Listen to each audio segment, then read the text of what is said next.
ঘন লম্বা সুন্দর চুল আমাদের সকলেরই পছন্দের, কিন্তু এই চুলের যত্ন নেওয়াটাও অত্যন্ত দরকার। বেশিরভাগ ক্ষেত্রেই আমাদের চুলের যত্ন নেওয়া হয় না।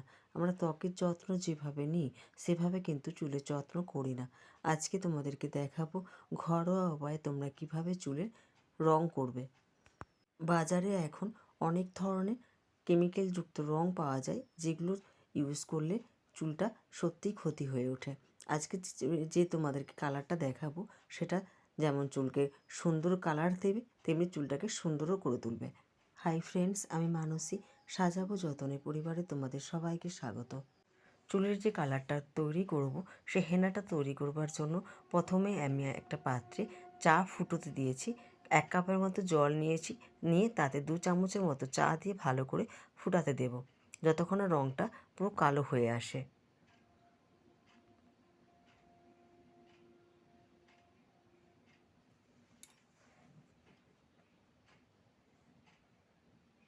দেখো ফুটে উঠেছে। এরপর এতে দেব জবা ফুলের পাপড়ি পাউডার। এটা আমি অনলাইন থেকে নিয়েছি। তোমাদের কাছে যদি এটা না থাকে তোমরা এমনি জবা ফুলও নিতে পারো। জবা ফুলের পাপড়িগুলোকে এখানে দিয়ে দিতে পারো।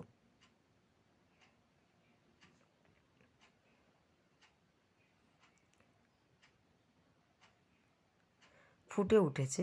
এবার এটা একটা পাত্রে আমি নিয়ে নিয়েছি। তোমরা চেষ্টা করবে পাত্রটা লোহার পাত্র নেবার। আমার কাছে একদমই নেই লোহার পাত্র, তাই আমি এতেই করছি। এতে দেব আমি শিকাকাই পাউডার,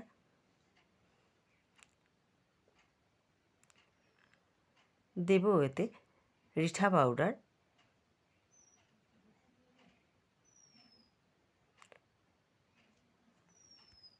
আর দেব হেনা পাউডার।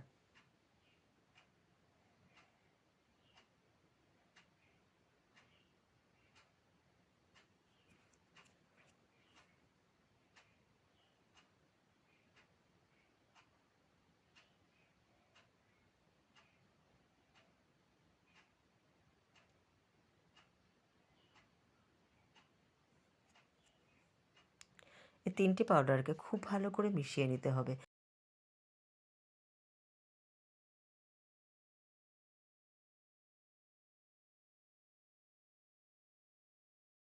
মেশানোর পর এটাকে সারা রাত এভাবেই রেখে দিতে হবে। পরের দিন সকালবেলা দেখবে এটা পুরোটাই কালো হয়ে গিয়েছে। এটা এরপর সারা চুলে লাগিয়ে নিতে হবে। নেবার পর এটা তোমরা 3 থেকে 4 ঘন্টার মতো রেখে দেবে। তারপর নর্মাল জল দিয়ে চুলটা ভালো করে ধুয়ে নিও।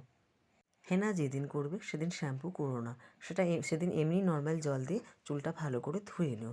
2 দিন পর শ্যাম্পু করো। এতে কি হবে বলো তো, চুলের কালারটা অনেক দিন ধরে থাকবে। ফ্রেন্ডস, যদি ভিডিওটা ভালো লেগে থাকে তাহলে প্লিজ চ্যানেলটিকে সাবস্ক্রাইব করে দিও। ভিডিওতে লাইক এবং শেয়ার করে অবশ্যই আমার পাশে থেকো।